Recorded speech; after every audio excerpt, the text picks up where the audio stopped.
Welcome to the hottest real estate topics on the planet, keeping you up to date with all the creative ways to buy and sell real estate without bank qualifying, so anyone can build real income starting today. Here is another great show with Dealmaker Bill and Pete the Rookie.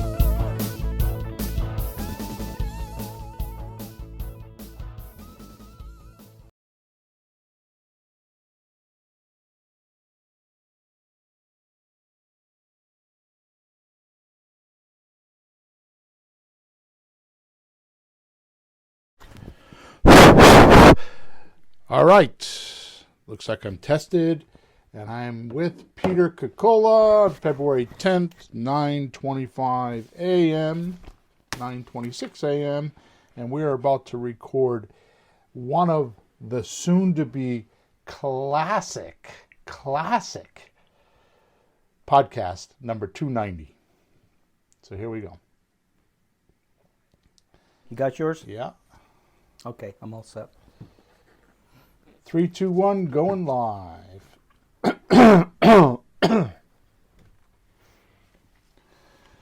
All right, here we are at Flipping Houses for Rookies. Gee, Bill, you think 290 podcasts later, maybe they won't be such rookies. Maybe I won't be such a rookie, huh? I would think so, but evidently not. I'm doing surveys right now asking people about some stuff, and it's quite interesting to hear how long Excuse me. it takes for people to do stuff. Excuse me, I'm doing research. Yeah. And you know what? It's not years. I thought it was maybe months, possibly years. No, it's not maybe years. It's decades. Oh, hey, my Bill, God. Bill, maybe it's never. Before we start today, this is episode number 290. I would like to proclaim immediately that this podcast will be a classic. This will be a go-to, come back to podcast for years to come. Wow. The title of this podcast that I am so bragging about is called Rookie Creative Real Estate Slot Machine Jackpot. Slot machine.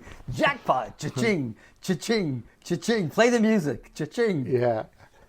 I wish I could play music. Here's the description. Real estate schools kill deals. End of podcast. No. Real estate. Hey, I've heard writing classes, like college writing classes, produce no writers. Yeah. None.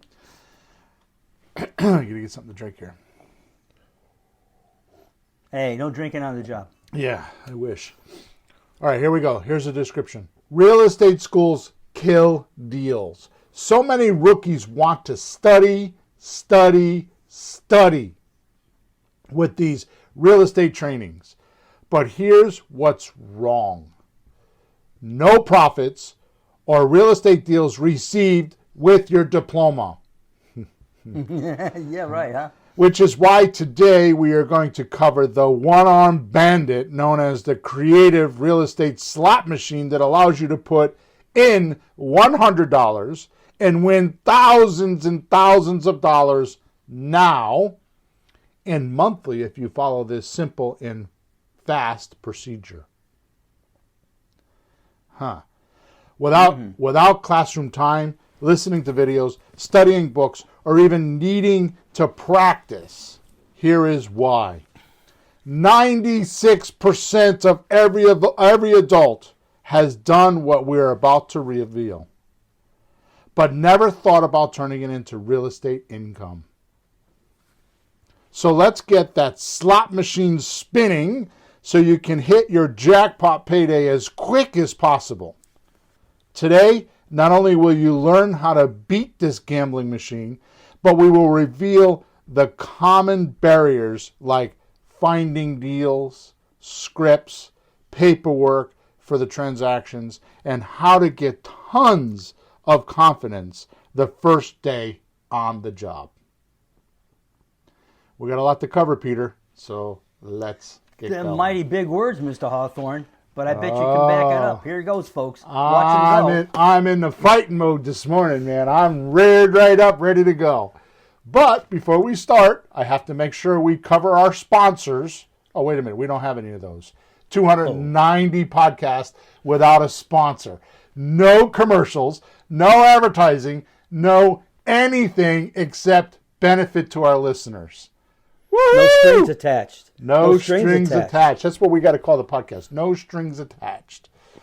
But I will tell you, very loosely in the beginning of the podcast, that there is a link in the description that will deliver my full promise, well worth hundreds of dollars, sitting there waiting for you. So if you have the excuse, Mr. or Mrs. Listener, that I don't have the paperwork, I don't have the scripts, I don't have this, it's in the description.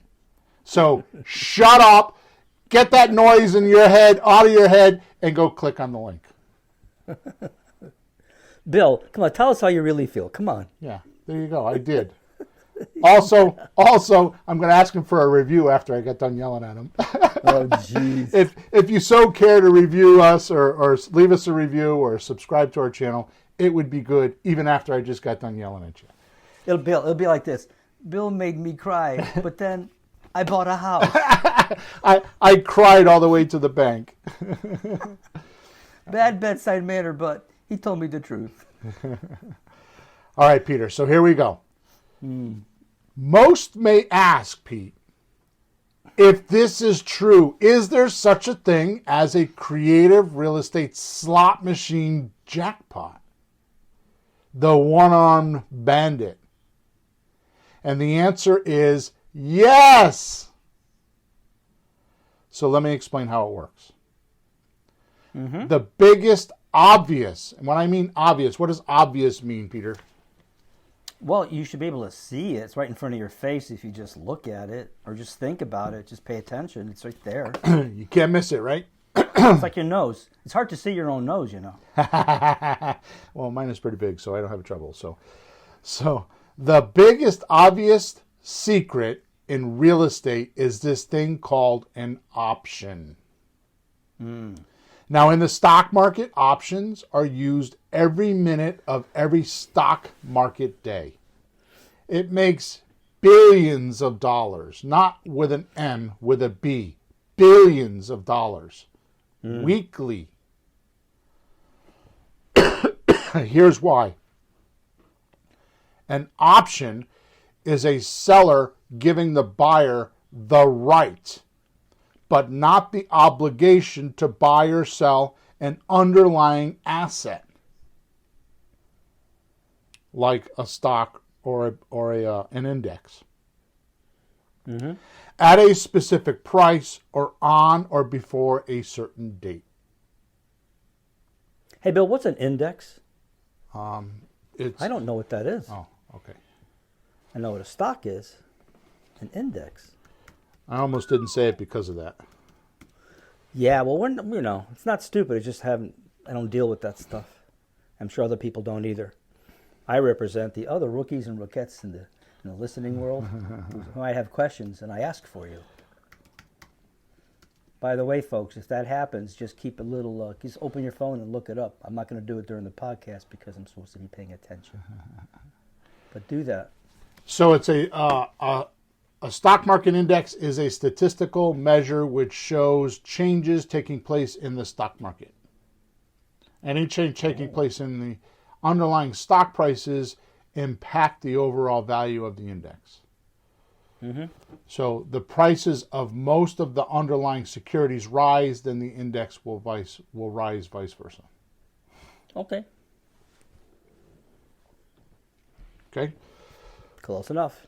And I'm going to read it again. I'm going to do it without the index stuff. An option is a seller giving the buyer the right, but not the obligation to buy or sell an underlying asset at a specific price or on or before a certain date. An option is a security, just like a stock or a bond, and constitutes a binding contract with strictly defined terms and properties. Mm-hmm. So let's look up security. Yeah, I checked that once a while ago because you hear that all the time. You go, wait a minute, what does that exactly mean? Would I see one? If I saw one, would I recognize it? So security is a protection form or resilience against potential harm or other unwanted coerced change caused by others by restraining the freedom of others to act. So an option is a security. So what does that So mean? you have some safety. Like if you buy something on an option, you don't have to buy it. Like if the numbers don't work out for you some way or the deal doesn't work out, you can say, no thanks. Exactly. So you're safe that way. So Right. how many times have you said, if you do this kind of transaction, you have no risk, Yeah. a couple of bucks, Yeah. and it's like buying a lottery ticket. Oh, should I buy it? I don't know. Geez, should I spend the $5? Oh God, I don't know. If you win, you make a bunch. If you don't, it's $5. Right. You know? All right. That's all correct. So if you wanted to trade some Apple computer stock worth $400 per share, you can use this thing called an option and pay for the right to trade that Apple stock for a very small fraction of the $400 per share. Crazy. Say maybe $4 per share. Once you have this agreement from your seller and the Apple stock goes to $450 a share, you have a legal stance to sell and make the $50 profit. Mm-hmm. If the stock if the stock shrinks to say $350 per share, you're not legally obligated to pay the $400 a share and lose the $50. Right, because that time window comes up, and you'd have to buy it at $400 because that's what you said, and sell it at $350, and no dope would do that. Right. So the only thing that you lose is the $4 to buy the rights. Yeah. You don't lose $50, you lose $4. Yeah, because we're not stockbrokers. We can't sell stock unless you put some money in, get the option, then you have the legal right to do so, right? Right. And so many people think that you have to have a lot of money in stocks. And if you understood this simple concept of an option, you don't. You can buy and sell options. Yeah. Right? There's a whole industry that does that. Is there, just out of curiosity, what's the timeline on this stuff? Is it set? Is it very long, very short? Well, by definition, it says an option is a security. I'm sorry. An option is a seller giving the buyer the right, but not the obligation to buy or sell an underlying asset at a specific price on or before a certain date. Yeah, I'm just wondering. I know in our world we can make it 90 days. We can make it a few years if we wanted. I mean, what's this? I don't even know. Just practically, do people take an option for a few years or just a month or two or three? I think it's usually days, but it could be anything. I'm sure it's. I don't know. I don't think it could be too long, but I get the point. Just curious. All right, so now it's time for the magic. Yup. This same option concept or principle or right to buy scenario works exactly the same in real estate because real estate's an asset. Yeah. Now imagine this. You talk to a seller. They think the only two choices they have to sell their property is for sale by owner or with a realtor. Yep. Both of them are conflicting problems. One, if the for sale by owner, aka known as the FSBO, if the for sale by owner wants to sell on their own, they don't know the how-tos and are usually amateur or don't have the time to do it. And how do I know this? This is 1,000% correct because 88.7% for sale by owners go to a realtor. They give up and say, "Oh, the heck with it." Now here's the stupid thing is realtors actually believe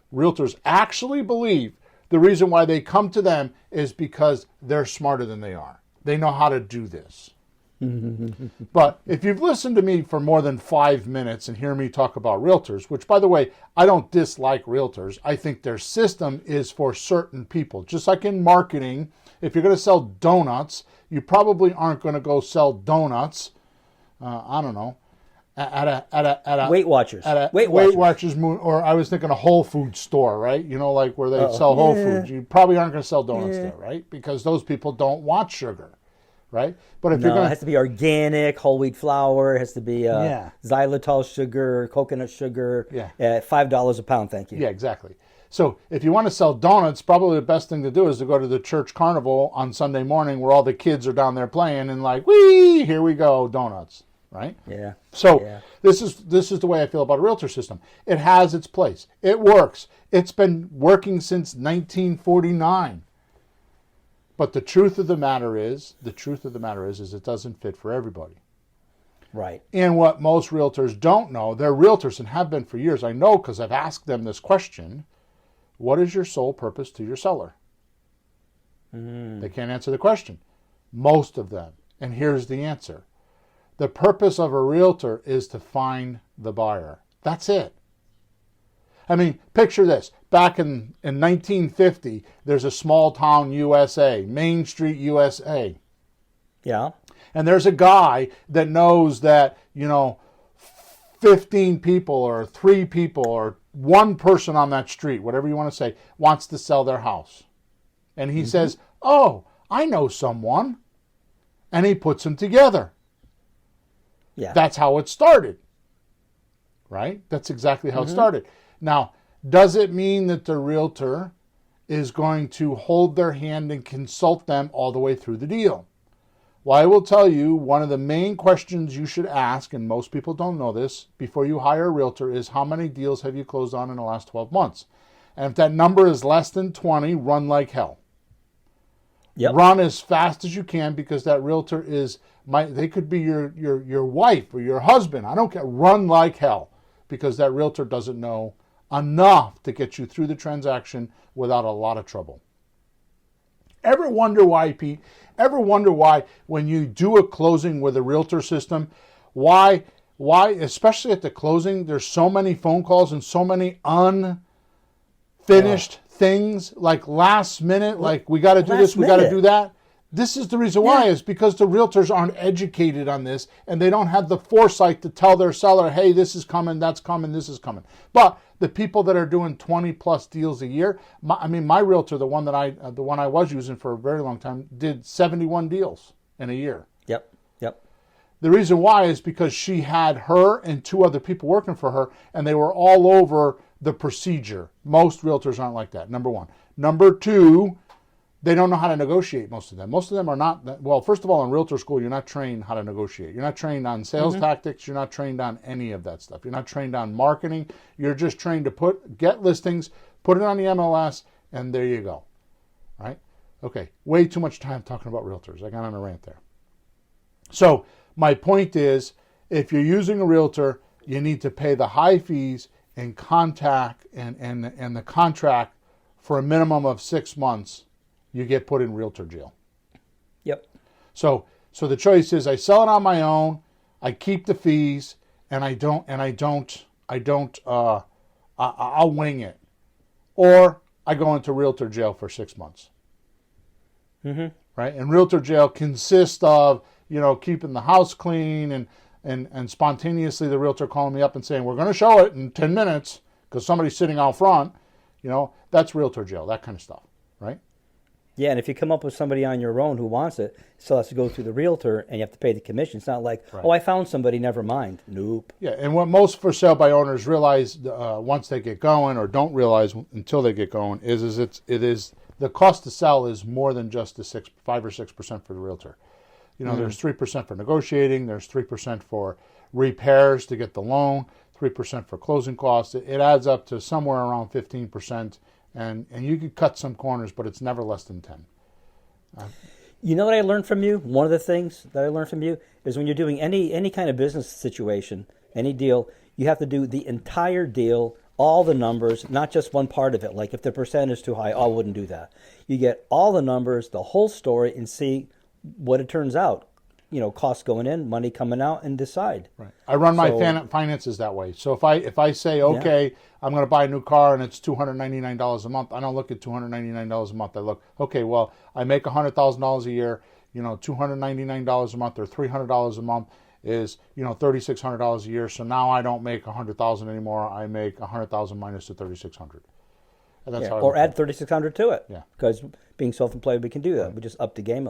Yeah, but you do all the numbers, so the whole closing, not just a real. I talk to people all the time. 5%. Well, what about the rest of it? What? Yeah. Yeah. You'll see. Let's find out before it happens. All right, good. So now you come along and say to this seller, well, there could be a third choice. And their attention perks up because they don't know there's a third choice. Yeah. See, when you use this option agreement that we were talking about, you legally become a very small equity partner, not a controlling equity partner, but a very small equity partner in the property. And the law says, and this is the law all over the United States, not just one state, it's not state by state specific. The law says you're a part owner and you don't need a license to sell because you're a part owner because of this option agreement. Because you have the rights to sell. The seller of the property, the deeded person, the person on the deed gave you permission to go sell this property for them and made you an equity partner. Yep. Now watch this. Our slot deal machine. Slot stands for sandwich, lease option, transfer. So that means you're going to get an option and you're going to transfer it. Watch this. Let's say your seller owes too much money on a property and they can't pay commission or fees. Or I've had this happen with for sale by owners that, a free and clear property. The seller's been paying on this thing for like 30 years. This is kind of like putting money away in the old Christmas funds at the bank. Right, you're putting in $5, $5, and at the end of the year you go get your $3,000. Right, so you can go Christmas shopping. This is the same way with a free and clear person. They've been putting their money away. They've been banking it every month for 30-something years. Right, 360 payments later or more. Right, or if you're clever, you could do it less. But the point is they worked on this for years. Now you come along, and that now they want to go do something, and they're like, I'm going to go to the bank and I'm going to withdraw my money. That's what a free and clear person thinks. Cha-ching. I'm going to go withdraw my money because I want to blank. Yeah. I want to buy a smaller house. I want to retire. I want to go, whatever. I want to pay off my debt. Whatever. Right? And that's what they're thinking. So they're going to want their full asking price because they worked hard for it. So what I'm saying is this slot deal works there. So it doesn't have to be they're over leveraged. It could simply mean that they just want their full asking price and they're not willing to come off of that price. Yep. The point that I'm making here is slot deals are when you have to pay full asking price. Right. Okay. So let's say your seller owes too much, or they don't want to pay commission or fees to sell, or they're one of these free and clear people that just don't want to pay fees and they just want to keep all the money. Right? You could come along and tell the seller you could pay that price. What? We're investors. What do you mean pay that price? Oh, rattle in your shoes. How are we going to make any money? Yeah. You mean we need a discount? You mean when I do the seminar and I show people how I pay $260,000 for a house and I sell it for $260,000, I make $84,000? Just a minute. What's 260 minus 260? Zippo, buddy. Not in my world. It's $84,000. Yeah, I know how that turned out. That's funny. The hint for our listeners right now is listen to me carefully because this is an understated, profound statement. The money's in the money, not the real estate. The money is in the money, not the real estate. In other words, the paperwork is where the money is. Why do you think banks do it? Banks are just- not in the real estate business. They're in the money business. Bill, I was just thinking that. Here's as an example. You borrow $1,000 from the bank, and over a few years, you pay him back the $1,000. How does the poor bank make any money? Yeah. Interest. Think about it. You borrow $1,000, you pay $1,000. Aren't they kind? My friend Jay, our friend Jay, one night we were at the cigar shop and he made this most profound statement. He said, imagine being a government. I'm like, no. He goes, come on, dude, they got it made. I said, tell me. He said, yeah. He says they print the money. Then they give it to you and let you use it for 2 or 3 times, and then they take it all back. I'm like, holy shit, he's right. Yeah. All right, so you come along and you tell your seller you would pay that price, and he or she would be willing to have a delayed payoff or cash out. In other words, you will agree with your seller to pay their full asking price, pay all their monthly expenses, and pay him or her off in a 2-year period or less, without any landlord obligations. What? Bill, you know what I just thought about 2 minutes ago? Everything takes time and effort, right, to make money. Some time and some effort. Time and effort, always. How else are you going to do it? In this situation, we're asking the person to give some time and less effort. Yep. We take the effort away from them. Yep. And they still make the money. Okay. Right? It's 100% correct. All right? So if you'll wait a little while, I'll take the effort away from you. And for that value to you, I'll make some money. And so will you. Yeah. Isn't that crazy? A little more time, but less effort. I mean, you got to give something. Because we've talked to people who won't give you time and won't give you the effort. They won't give you anything. Okay, you walk away. Right. But there are people who will. Exactly right. Now, I don't want our listeners to get nervous because we're going to find, because remember, we're offering to pay full price. We're offering to pay their monthly expenses, all their monthly expenses, and no landlord obligations. So some of our podcast listeners may not have been patient enough with us and just hung up on us. They just hit the stop button, right? But some of them are still with us. Now, don't get nervous, because here's what we're going to do. We're going to find a buyer who we can assign all the monthly payments, all the landlord obligations, and get them to pay it off in 2 years. Bill, who would do that? 81% of all buyers looking for property, 81%. And this is pre-COVID numbers. And I'm hoping that we're going to a seminar this weekend. I'm hoping that I can get an updated number for that. So please don't let me forget that. So 81% of all buyers qualify or don't qualify for a bank loan. Right. But still want a house, and a majority of them have stacks of cash hidden in their mattress. Now, until you do this, you won't believe me. You won't believe me. Mm-hmm. Right?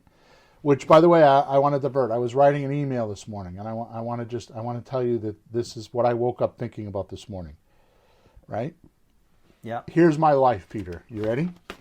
Surely. Because we're talking about this right now. We're talking about this, and it's apropos for exactly what we're talking about. Because what I'm telling you is that people have stacks of cash, and until you do this, you won't know. If you had to teach your kid how to ride a bicycle, Yeah. would you have your kid watch videos about bike riding?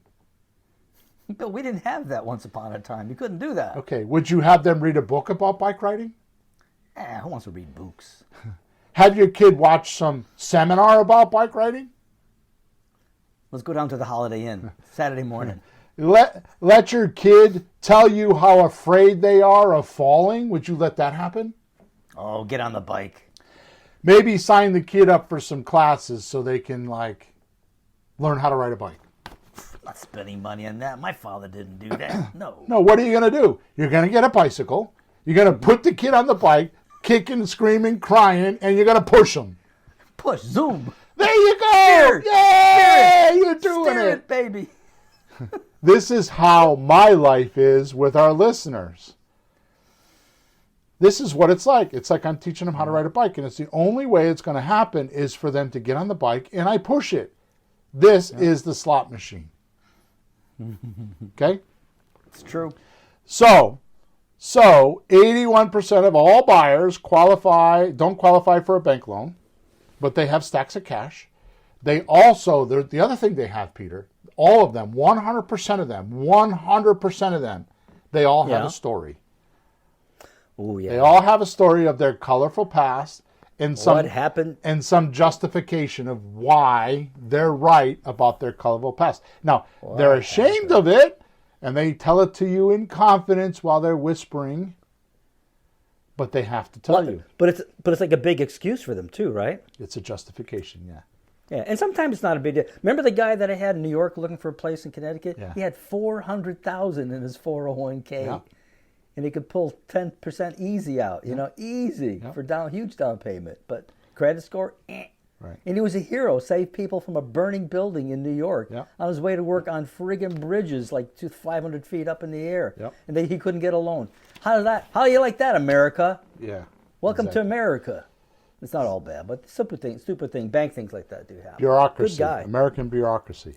So, Bureaucracy. So if we advertise this house that the seller allowed us to take on an option and let us take 2 years to pay them before they cash out, right?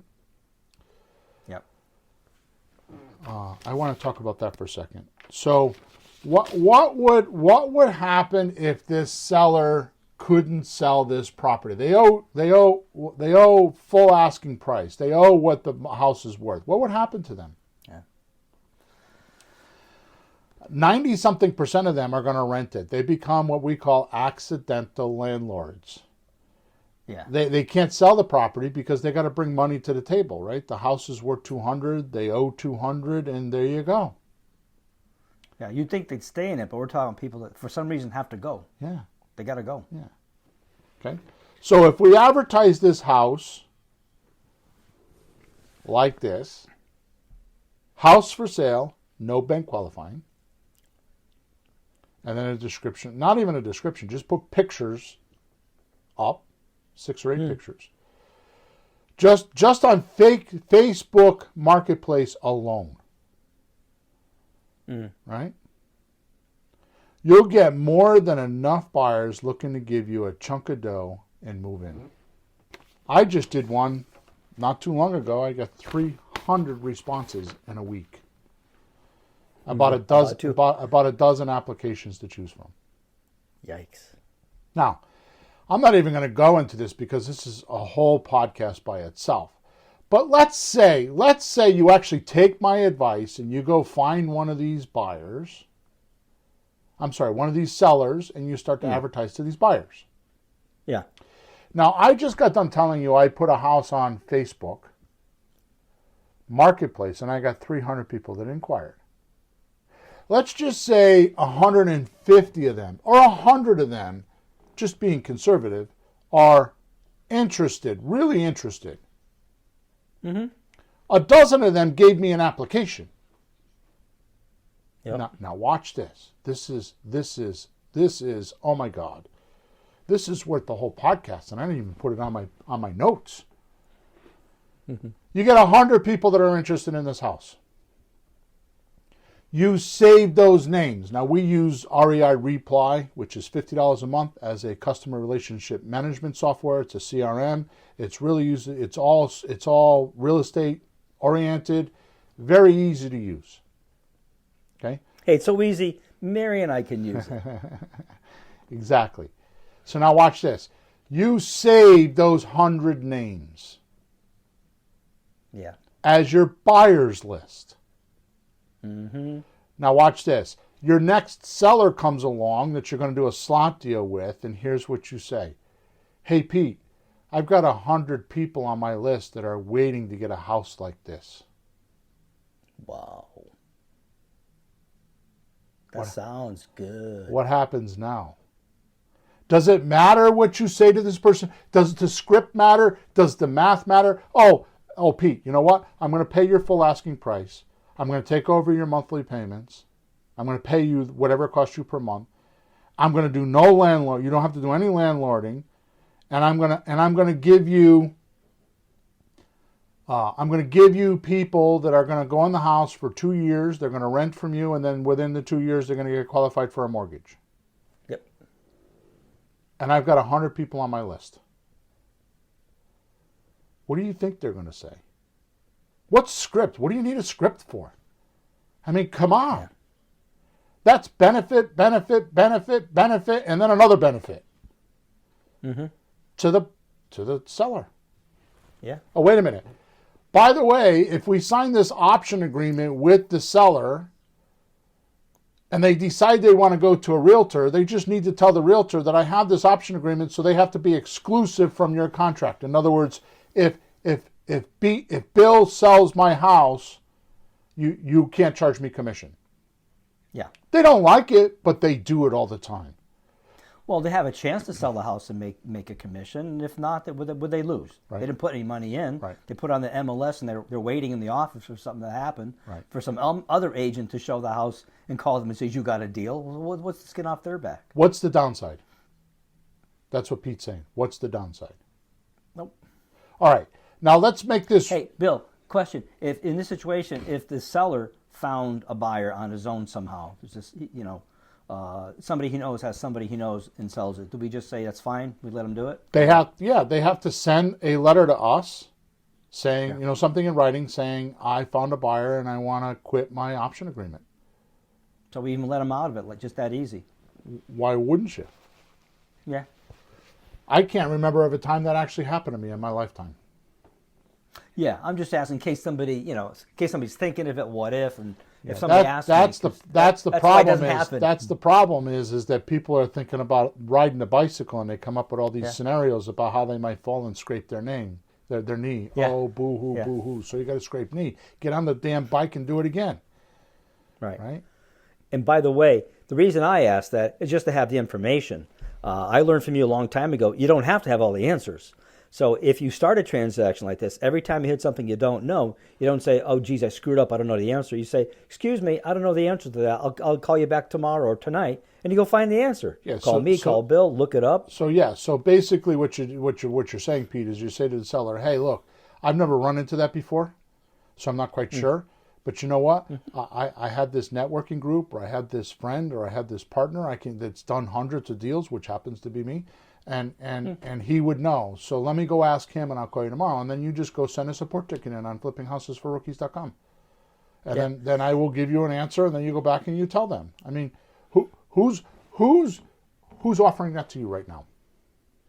Right. All right. I have to do this the Pete Cocola way. Excuse me? Let's make this rookie real estate slot machine jackpot real with some deal structuring math. Okay. Let's do a deal.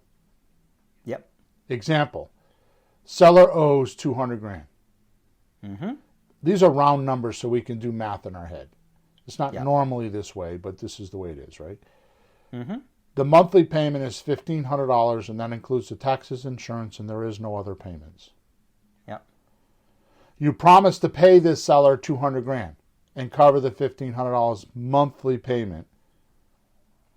Mm-hmm. And the seller in exchange lets you do that for 2 years until you can pay them off. Mm-hmm.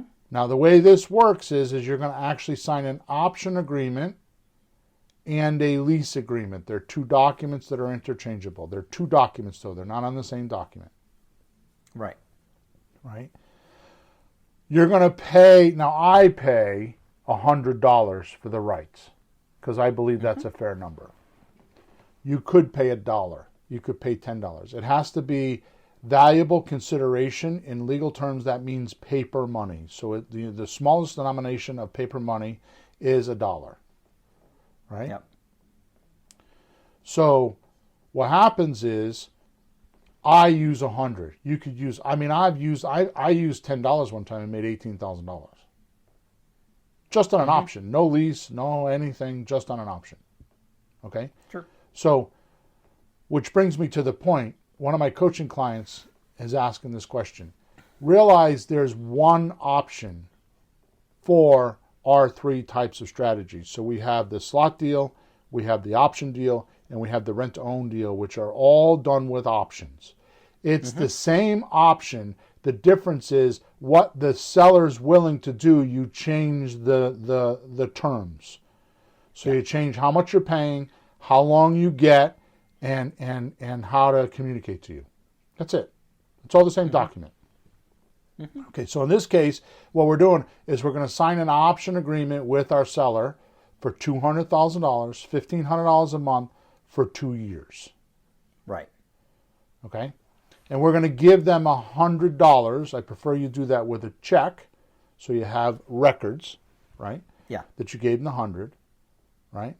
And that's going to give you an exclusive right to sell the property. Right? Known as your, so the $100 is known as your option consideration deposit. Yeah. Okay, which makes it legally binding. Now you're going to jump on the Facebook Marketplace, and you're going to put an ad in Marketplace, say house for sale, no bank qualifying. Put up 6 or 8 pictures, right? Photos that you took. Which, by the way, this works best with vacant houses. If there's people in the house, it makes it harder to do because you can't show it as many times. But you could do it that way. It's just harder. Yeah, I did it once. You kind of have to go there each time. Yeah.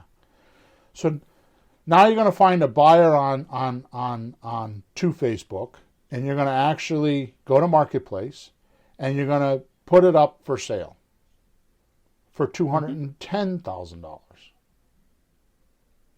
and $1,500 a month with a 2-year lease and option agreement. So here's what you're going to do: is you're going to find your buyer, right? Yeah. And you're going to find your seller, and you're going to matchmake them. The seller gives you $10,000 down, which is 5%, which is what FHA requires, which is a standard 5% down, which they'll have that money. Which means that if he's paying $210,000 and he gives you $10,000 down, he owes $200,000, which is exactly the amount that you promised your seller you would get him. So basically, here's what happens. And you tell everybody in the deal this is happening. It's no secret. Because the seller's going to ask, what are you going to charge me to do this? Exactly, because everybody's thinking the realtor charges, the lawyer charges, everybody charges, and they're trying to avoid that. So they go, now how much are we going to suck out them for this? And their answer is? So I tell them, it doesn't cost you anything. Well, what do you mean? There's always a trick. No, I'm going to get my buyer to pay me. See, the guy, and this is very chauvinistic to say, but the guy has a wife that wants her kids in a school system or wants a better house or wants a bedroom for the third kid or whatever, is hounding him, or they're living in his mother-in-law's house and they don't want to be, right? So he's got the pressure. Then all of a sudden one day he sees this ad, house for sale, no bank qualifying. Wow, I got to go check that out. Now watch this. If I were to sell you my computer today for $1,000 and you gave me $1,000 cash, how much did you pay for the computer? No trick question there, right? $1,000. Okay. What if I sold you my computer today for $1,000 and you swiped the credit card and you paid for it over the course of 2 years? You're no longer paying $1,000. You're paying more because because you don't have the money now. You're paying monthly. You have to pay more because of interest. Yep. I didn't make this rule up. This is the American way, right? So. No, if somebody's asking for something, they have to give something too. Right. I'm glad you're explaining that, because the first time I heard you say that, I'm thinking to myself, geez, you're paying $200,000, you expect to sell it to somebody for $210,000? What are you, crazy? Right. It must be impossible to find that crazy buyer. But it's not, because in their situation, they're in that spot where if they don't do this deal, they get nothing. Right. They stay in the apartment forever. Right. And you know what? Hundreds and hundreds of these deals, maybe not hundreds, maybe not quite that, a lot of these deals, maybe 100, 150. I don't know how many. A lot of these deals I've done, or hundreds of transactions that I've done. Let's put it that way. Yeah. I seldom, I can count on one hand somebody that argue with me on the price of a house. It's always how much is a down payment and how much per month. And Yeah, if they because you're not paying that. And if the guy says to me, I will you take less than 210? I'm like, my answer is absolutely. What'd you have in mind? Well, I want to pay 200. Okay, perfect. We can do that. You ready to close within the next 30 days? Well, no. Okay, well, if you want to pay 200, that's what you got to do. You got to come up with the money in the next 30 days. If you qualify for a mortgage, then we'll close for 200. Or I'll say you can buy for 203 or 2 and make myself $3,000 for doing it. Yeah. And they never say. So the very few times that happened to me, that was my response. Okay? Sure. And that's the whole point. And people are actually, they freak out when they find out they can get into a house instead of renting forever. They lease for another year or two, and then they're in. Right. And they'll pay that little extra because they have to. They got no other choice. And for them, look at what they're saving on rent and rent and rent and rent and rent. In the long term, look at all the numbers again, the whole story. Yep. They're ahead of the game. Yep. So we're doing them a great service, and they're always thrilled. And the wife is relieved, and the husband's out of the jailhouse. Exactly right. Now, listen to this. You made $10,000 for buying an option for $100 from your seller. So you paid $100 for this option, and you sold it for $10,000. Yep. And all you did was assign it to your buyer and do some paperwork and the marketing. Which, by the way, Facebook makes the marketing very easy. You could do Zillow too. We do Zillow rental ads. We do Zillow too. And I can tell you right now, apartments.com. I'm advertising an apartment that I'm trying to sell that I'm trying to fill right now, and I'm blowing I have my realtor doing it for me because I don't want to go show it a million times because I got too much going on. Yeah, I'm blowing up his phone because every single day I got 5 or 6 people that are inquiring about this apartment. So apartments.com would be another place to put it. Oh, clever. Yeah, Good. right. You don't buy the house. Do you get that? There's no risk here. You're not buying a house. You're buying the paperwork. You're doing what Nelson Rockefeller said. You don't own anything. You control everything. Yep. So you're not owning this house. You're just controlling it with the paperwork, right? And you made money doing it. It's incredible. You know, there's a business model that's taught in business school, which is, and it's just logic. You find a need and you fill it. Right. You find something that is a problem out there that no one has a solution for, and you fill it. So there are people that are trying to sell the house and they're over leveraged and they're having trouble doing it. And there's people that are trying to buy a house and they got trouble getting it for some problems. And you find this technique that finds a solution to all this where everybody comes out ahead. Yep. And it's great. And you're providing a service to do that. Yep. So you're getting paid to do that. Yep. And that's all it is. It doesn't work for everybody, but it doesn't have to. Yep. Just has to work one here, one there, one here, one there. And everyone's in. Exactly. That's it. Exactly. Period. It's not like, who came up with this scheme? This has been going on for a long time. Before realtors. Before. All right. So just to be clear, we're putting $100 in or $10, whatever one you use. I'm saying we put $100 in, we pull the one-armed bandit, and all the jokers come up, and we get $10,000 that comes out. Yep. Okay.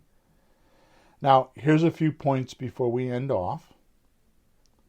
If the buyer doesn't have $10,000, now listen to me because I'm telling you, I've been doing this for 21 years, and for 20 years I did not do this, and I am pissed off at myself because of it. Gee, Bill, I never thought of you as a slow learner. Well, I am a slow learner, but when I get it, holy shit, no, do I get it's not it. that. It's not that. It's just once in a while you find one other thing that you can do to just enhance things a bit and make things work a little better. And it's, there's a lot of little tweaks in there. And you found it. Tell us your latest interesting little tweak, Bill. So if the buyer doesn't have $10,000, you could take, just for mathematical purposes, you could take $5,000. Now, then you write a note between you and the buyer. Has nothing to do with the seller. You and the buyer, where they pay you $208 a month, which is $5,000 divided by $2,400. I mean, 2,400 month, 24 months. Right. Okay, so you take the $5,000 and divide it by 24, and it gives you $208 a month. So he puts 5,000 down and makes payments on the rest of it. Now pay attention to me, because I'm going to say this, and I'm not sure that it's going to settle in your mind the way it settles in my mind. But I will tell you, there's a trigger for me to do this. Yeah. The trigger is, if I have next week we're gonna do a podcast that is gonna blow everything away. I'm gonna do a podcast next week that is gonna be incredible. Actually, 291 is a podcast number. What I'm gonna do is, I did this in an email and I read it. In fact, you read this email on the coaching call and you printed it out.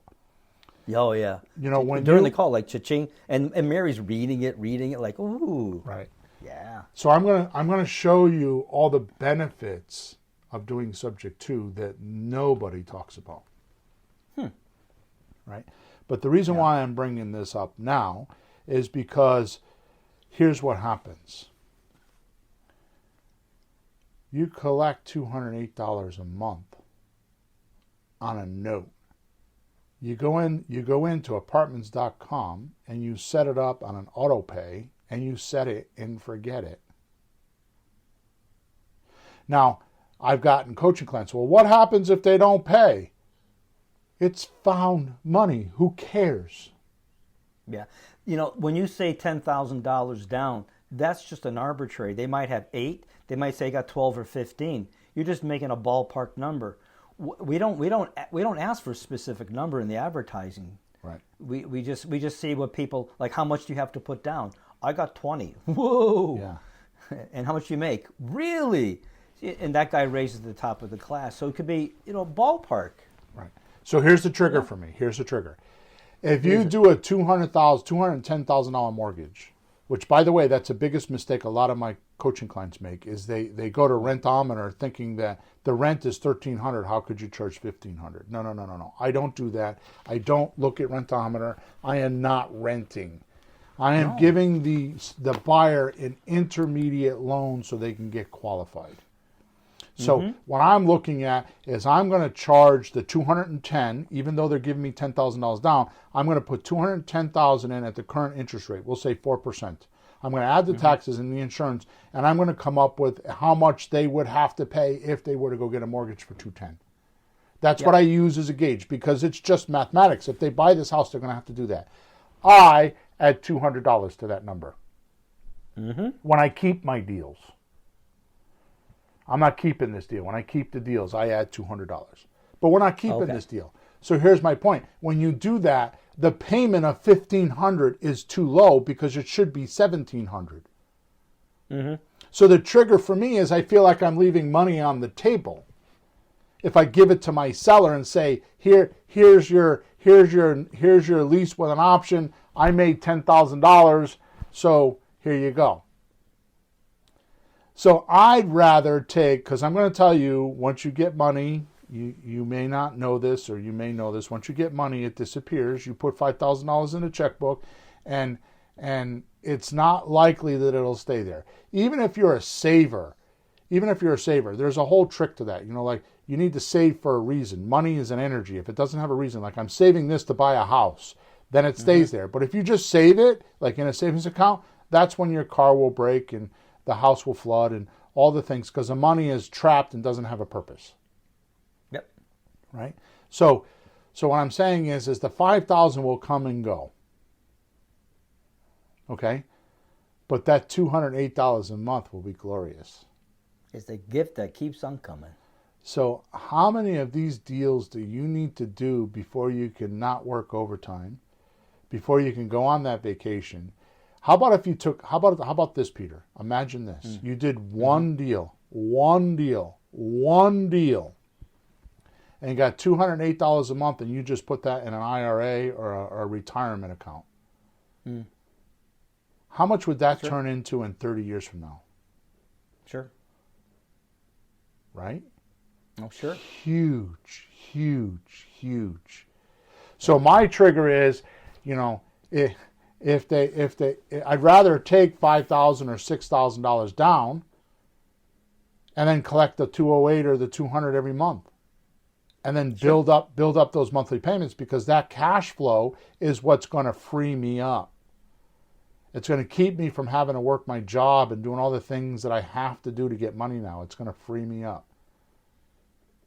Right? Or, to hell with it, go buy a car and get a 2-year loan and have this guy make your payment for you.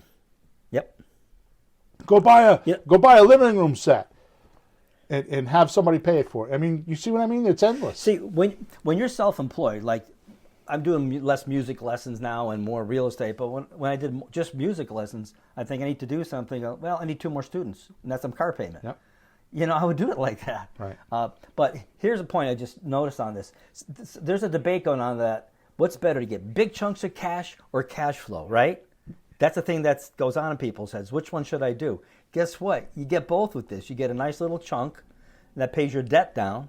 Then you get the cash flow for living expenses. Yep. Debt goes away, cash flow increases. Debt goes away, cash flow increases. No more debt, cash flow, cash flow. Money in your pocket, cash flow.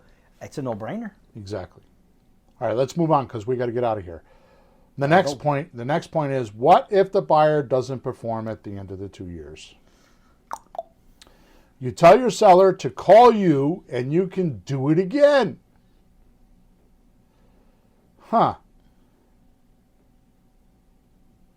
This gives you a built-in machine for getting more deals. Yeah. Right? Now think about this. The seller's getting rent money. He's paying his mortgage with that rent money. So that means every mortgage he pays, he reduces principal by some amount. Right? So he reduces principal by some amount. So sooner or later, the mortgage is going to reduce to a point where he can absorb his closing cost. If one of our people don't perform, he could just go put it on the market and sell it, because now he can absorb it. So if he does this 1 or 2 times for 2 years or 4 years, and you're setting him up to do this, so he doesn't have the hassles, all he does is just collect money. And when he stops collecting money, he calls you and you say, don't worry about it, I'll take care of it. And you call the people and chase them down, because here's the deal. You're going to get another deal. You're going to get another 10 grand. And maybe this time you might get 15 because he's willing to sell to you for 195 instead of 200. Maybe the market went up and you can get 215 instead of 210. It's a built-in machine for you. Right?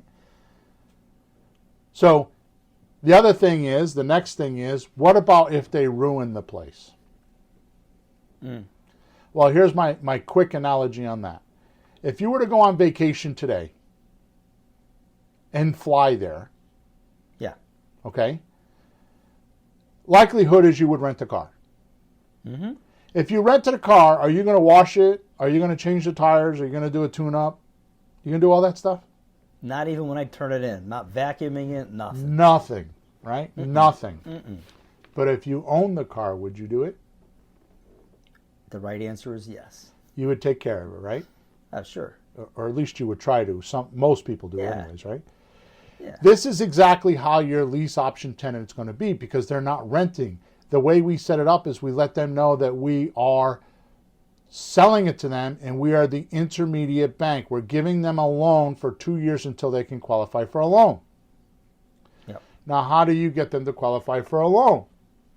Well, you get them to qualify for a loan by simply having them go to the mortgage agent, preferably an FHA mortgage agent, and have them apply. Okay? They apply. They're going to get rejected. We know that. But now they come back with a list of things that they have to do. You call my friend Steven at Bedrock Credit Repair in Danbury, Connecticut.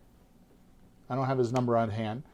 Mr. Steven at Bedrock Credit Repair in Danbury, Connecticut, and you give him the name of your seller, the name of your buyer, the name of your seller, and the list of why they didn't qualify, and let him call them up and get the buyer to pay him for whatever they need to do, whether it's credit repair or put him on a budget or whatever they got to do, and let him do the bank qualifying for you. And you're done. Mm-hmm. Remember the podcast? I forgot the name. It was like 4 podcasts ago. We talked about finding a who. Yeah. You need to ask yourself, who could do this for me? Stop asking yourself, how could I do this? Because how I could do this is more work. But if you find the who, then it's less work. Well, Stephen, I think that's his last name actually. Stephen, that's interesting. No, I think his first name is, I think it's Robert Stephen or something like that. He's got. But there's people do this all over the country, right? Yeah, you could Google it as well. But he does a great job because he just knows how to. If you tell them they're trying to get a mortgage and here's the reasons why they can't get the mortgage, he will work on that list with he'll call the buyer up, he'll make a deal with them, they'll pay him, and he'll get going. You're giving them every advantage possible to go get a mortgage. Right. So and they got to fix it. We shouldn't have to fix it anyways. It's their problem. Right. Don't solve problems for people. They'll just find more. Right. Let them solve their own. Right. They can do it. But think of it this way.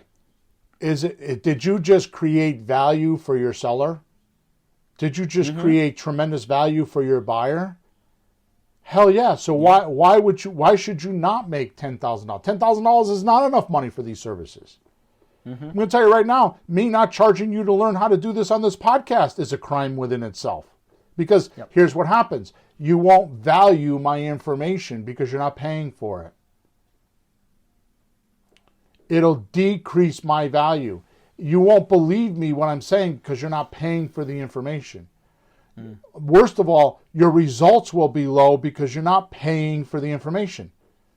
So because I'm giving you this information for free, it's actually a crime because you will not use the information because there's not an exchange with you and I. This is not entertainment information. No. This is educational. Right. So how do you get the buyer qualified for a mortgage? Right? Mm-hmm. Do all the legal paperwork for your state. And what if you don't know what to say to these sellers? That's what the link in the chat, what the link in the description is for. All those goodies are packed in there waiting for you to get immediately, and I'm not selling anything. It's all for free. Why would I do that? After what you just said. Why would I do that? After what you just said, yeah. Why? The reason why we made this podcast and the reason why I'm doing those materials is because I believe in working once and getting paid over and over again. I'm tired of having to tell people this on my one-on-one interviews. I got to go through this whole spiel every single time. Or if somebody wants to know, it's like annoying. So now that I've recorded this podcast and now that I put that link in there, I just tell people, you want to know how to do that? Go to episode 290. Intentionally done on a number that I can remember. Go to episode number 290 and listen to the episode and go get your shit. Leave me alone. Yep. Now here's what happens. 2 things. Number 1, karma. The reason why I've lasted 21 years and done hundreds of deals is because of karma. Because I don't go into a deal thinking how much can I make. That's not the first step. There is a step to do that. That's in the deal meeting, which is about step 6. In the beginning, all I want to know is, what can I do to help you? What can I do to solve your problem? What can I do to make myself valuable to you? And then I do that. Now, Peter, I'm going to rattle this off. We don't have time because it's over an hour. But think of it this way. Here's my formula. And I had a big realization on this formula. Because it's exactly the way our flow works. Think of it this way. So the formula for every deal is, number 1, find and communicate to a motivated seller. Yep. You don't convert them, you find and communicate. That's our texting. Yep. Number 2, here's the big realization. Number 2, tell them that you're willing to pay payments or give them some sort of a discount. That's what you do. We used to say, we buy houses. No, what you do is you tell them, we take over monthly payments or make monthly payments, or we'll buy it if you give us some sort of a discount. That's the opening call. Yeah, that's more specific. Good. Number 3, you do the discovery step and you find out what's needed and wanted. That's the closing call. Number 4, you give them what they want. That's the deal meeting. Yep. It's miraculous. Yep. Okay. So, by the way, I want to go back to karma. The reason why karma works for me is because I help people. I tell every seller, every buyer, if you're like, especially sellers, if you decide to sell this house and you're with a realtor and you don't know what's going on, no charge. Call me. I'll spend 10 minutes with you on the phone and help you. You know how many people call me? Not many, but it sounds, when I'm talking to them, it's very sincere because I mean it. Yeah. Right? And they know it too.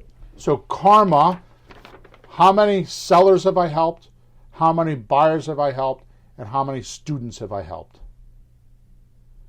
So here's what's going to happen. If you go get this information for free, which I'm going to, because the free stuff is ending, I'm setting myself up with certain things I'm going to give away and the rest of it I'm taking away. This is one of them. What's going to happen is if I could help you find a deal and make a deal with with this slot machine, when it's time for you to learn more, where are you going to go? Because I helped you. Now, not everybody's going to do that, but I'm willing to play my odds. So if I helped you get a deal and you put a support ticket and I helped you get a deal, then when it's time for you to spend money, I hope you're going to come back to me. Yep. That's why we're doing it. All right. I want to leave with this one last thought before we end off today, okay? Sure. If you have ever rented a place to live in the past for yourself or for someone else, you're about 97% of the way to doing this. You don't need to study. This is the kid on the bicycle analogy. You already know how to do it. Just trust yourself and go do it. And the package I'm giving you has paperwork, has a place. For $25, I show you where to go get legal advice in your own state, in your backyard. For $25, I show you how to do that. So you don't have to second guess yourself. And it's not $25 to you. That's No. what you pay the legal advice. It's not you getting $25. No, not you. By the way, it's per month, and you can go back there as many times as you want. So if you do 2 deals, you can get 2 deals. So it's $25 per month. It's not per deal. Yeah. Okay? I show you where to get the forms. I show you how to fill them out. I do all that. I show you how to sell it. I show you how to advertise. I show you how everything is there waiting for you for free. Okay? Now, hear this. That's if you're going to do it manually. We don't do it manually. We automate everything so we can do more deals. But for your first couple deals, you can do it manually and at least learn the system. Okay, so if you've ever rented a place in the past, which 96% of all adults have done this, then you already had the experience of doing this. You don't need to learn much more than that. Just go into the description, click on the link, and follow along with the lessons for a couple days, and you'll know how to make money from doing that. You'll know how to make money from learning from you renting a place in the past. You already have the experience and don't need to worry about screwing it up then. Just go into the description, click on the link, review my package, and you could actually do this within the next 30 days. Guaranteed. So don't procrastinate, mate. Go now. The end.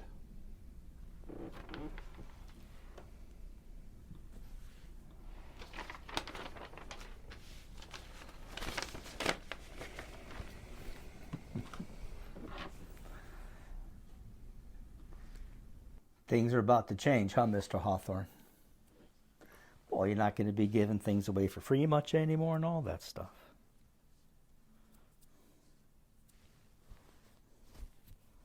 And we shall see exactly how you do it. Ooh. Yeah, I figured you don't have it all figured out, so you'll know. Ooh, get back here.